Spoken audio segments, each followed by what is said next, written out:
Sudah lawan, aku sudah tidak mau lagi berurusan dengan yang begituan. Kami sudah pernah memanggil dukun, minta air pada guru-guru, tapi hasilnya tetap saja kita diganggu, ujar Arif. Aku minta waktu 1 minggu untuk mencari tahu apa yang mereka inginkan. Tolong kalian jangan pergi dulu, ujar Iwan seraya beranjak dari sana dan berjalan menuju ke arah kamarnya. Di dalam kamar, Iwan berusaha memanggil mereka yang tidak nampak. Namun dicoba beberapa kali pun tidak ada yang muncul selain suara tawa anak kecil dan bisikan lembut yang sayup-sayup terdengar di telinga Iwan. Pak, kemana Arif dan yang lainnya? Tanya Iwan saat baru bangun tidur sekitar jam 5 sore. Loh, mereka tidak pamit sama anak Iwan, ujar Pak Karmin balik bertanya. Iwan mengerjapkan matanya seolah tidak percaya dengan apa yang dikatakan Pak Karmin. Jadi mereka benar-benar pulang, gumam Iwan. Iwan terduduk lesu di samping Pak Karmin. Malam itu Iwan pulang kerja lebih awal dan saat sudah berada di depan pintu rumah kontrakannya, ia langsung membuka pintunya yang ternyata tidak terkunci. Iwan bingung dan mulai berpikiran bahwa rumah itu sudah dimasuki oleh maling. Namun ternyata tidak. Di ruang utama terlihat Pak Karmin yang sedang tidur di lantai dengan televisi yang masih menyala. Iwan akhirnya bernafas lega, lalu ia melangkah ke arah kamarnya. Di dalam kamar, Iwan cukup lama termenung, hingga tiba-tiba terdengar suara barang-barang berjatuhan di kamar Anton. Iwan langsung beranjak dari duduknya dan menuju ke arah kamar Anton. Kret! Pintu terbuka dan seketika mata Iwan melotot. Mulutnya tidak mampu mengeluarkan suara. Salah satu di antaranya adalah sosok yang sangat mirip dengan Anton. Kalian siapa? Tanya Iwan terbata-bata. Serentak makhluk-makhluk itu memalingkan wajahnya ke arah Iwan. Anton, gumam Iwan yang kini benar-benar yakin bahwa makhluk itu memanglah Anton. Kenapa bisa begini, Ton? Tanya Iwan. Dan anehnya, makhluk-makhluk yang banyak tadi seketika menghilang, menyisakan Anton dan Iwan. Wajahnya begitu pucat dan bau-bau busuk ada di sekitarnya. Aku sudah pulang, Wan. Aku di sini, ujar sosok Anton itu. Iwan terdiam, ia tidak mampu berkata-kata. Tolong kembalikan itu pada mereka, Wan. Mereka marah padaku. Aku tidak sempat mengembalikan itu, Wan. Tolong aku. Iwan, lanjut sosok Anton sembari mendekat ke arah Iwan. Iwan terjatuh ke belakang dan sesaat kemudian setelah ia memejamkan matanya, sosok Anton itu sudah menghilang. Iwan mulai memikirkan maksud perkataan Anton tadi. Apa yang sebenarnya terjadi pada Anton? Kenapa dia bisa jadi seperti itu? Batin Iwan tidak habis pikir. Sampai pagi Iwan masih terduduk memikirkan kata Anton. Namun tidak satupun yang bisa ia mengerti. Lalu Iwan ke dapur dan membuat segelas kopi untuknya dan membawanya untuk keluar rumah. Selamat pagi, Nak Iwan. Maaf Bapak datang terlambat, sapa Pak Karmin yang baru saja datang dari arah luar. Iwan mengerutkan keningnya. Loh, Pak Karmin dari mana? Tanya Iwan bingung. Dari rumah, Nak. Semenjak kejadian yang Bapak alami malam itu, Bapak sudah tidak berani lagi tidur di rumah ini, Nak. Memangnya kenapa, Nak Iwan? Kok sepertinya Nak Iwan bingung begitu, ujar Pak Karmin.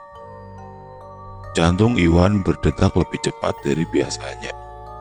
Jadi yang tadi malam di rumah pas aku pulang kerja itu bukan Pak Karmin, gumam Iwan. Saya tidak ada di rumah ini tadi malam, Nak. Saya malah pulang beberapa saat setelah anak Iwan ini pergi kerja, saut Pak Karmin.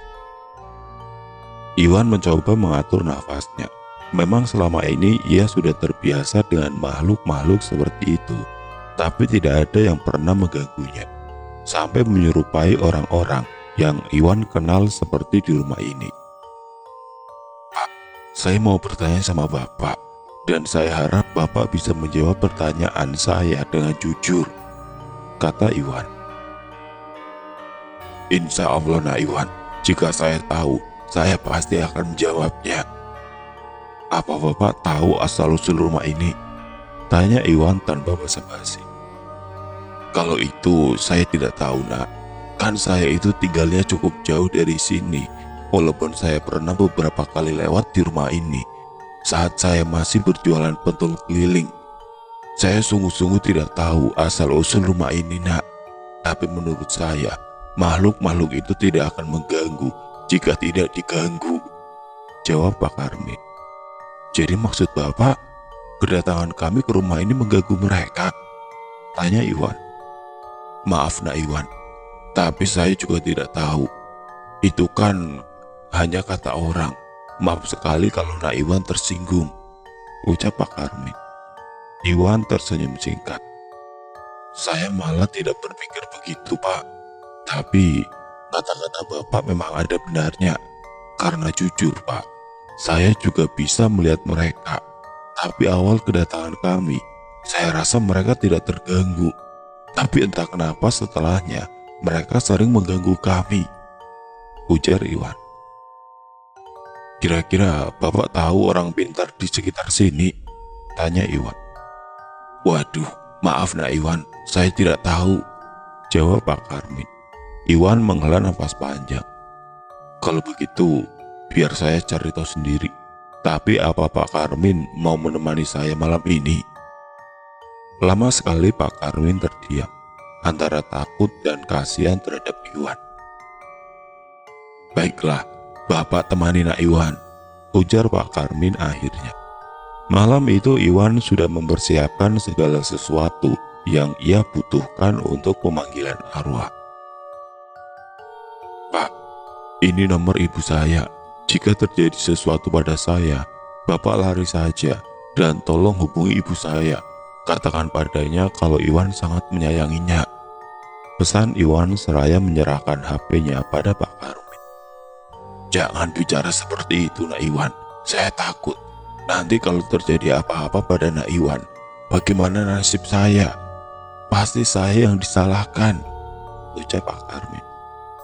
Kita berdoa saja Pak, semoga semuanya berjalan lancar, ujar Iwan. Serpihan-serpihan gaharu Iwan masukkan ke dalam wadah yang berisi bara api tersebut. Di depannya juga sudah tersedia seekor ayam dan 2 telur ayam, juga 2 gelas kopi pahit manis dan segelas air putih. Aroma kayu gaharu yang dibakar semerbak tercium ke seluruh ruangan. Pak Karmin mulai merinding. Ia merasakan ada sesuatu yang tidak kasat mata telah hadir di antara mereka. Iwan membuka matanya dan menatap tepat ke arah depan. Kamu siapa? Ujar Iwan seolah bertanya pada seseorang yang tentu saja bukan Pak Karmin. Setelah beberapa saat kemudian, Iwan terlihat meneteskan air matanya. Lalu apa kesalahan Anton? Kenapa Anton kalian bunuh? Beberapa saat kemudian Iwan berteriak histeris. Ia langsung ditenangkan oleh Pak Karmin. Lalu sesaat kemudian setelah Iwan tenang, ia pun langsung berlari ke arah kamar Anton dan menggeledah bagian bawah kasurnya. Dan ternyata di sana ada sebuah emas murni segede jempol kaki. Iwan langsung melemparkan emas itu keluar jendela kamar dan akhirnya terduduk lemas di dekat jendela. Apa kata makhluk itu Nak Iwan? Ada apa sebenarnya? Tanya Pak Karmin. Teman saya menjadi tumbal Pak. Pemilik rumah ini telah menumbalkan Anton. Hantu-hantu di rumah ini yang selalu mengganggu kita itu adalah korban-korban sebelumnya. Mereka menginginkan kita pergi dari sini Pak. Maksud mereka baik, ujar Iwan terisak. Keesokan harinya Iwan sudah bersiap untuk pulang kembali ke kampung halamannya. Dan sebelum pergi ke terminal, ia mengunjungi makam Anton, ditemani oleh sosok hantu anak kecil yang menunjukkan kuburan Anton. Sejak saat itu, Iwan tidak mau lagi pergi bekerja ke tempat-tempat jauh dan asing. Ia lebih memilih di kampung dan ikut saudara sepupunya, Pak Tukang, jadi tukang bangunan. Cerita kelam tentang rumah kontrakan itu masih kerap terlintas di pikiran Iwan, bahkan sampai saat ini. Sudah beberapa kali ia mencoba menghubungi Arif, Dimi, dan Alek, namun tidak satupun di antara ketiganya yang bisa ia hubungi. Orang-orang ramai menyebut apa yang aku miliki ini adalah sebuah kelebihan, tapi tidak bagiku. Ini adalah sebuah kekurangan yang harus aku tutupi setiap saat, dan aku tidak bisa hidup normal karenanya. Andai bisa aku memilih, aku tidak ingin kemampuan ini. Percuma aku mempunyai kemampuan ini jika tidak bisa aku gunakan untuk membantu, dan aku tahu kebenarannya di saat semuanya sudah terlambat. Ujar Iwan mengakhiri ceritanya.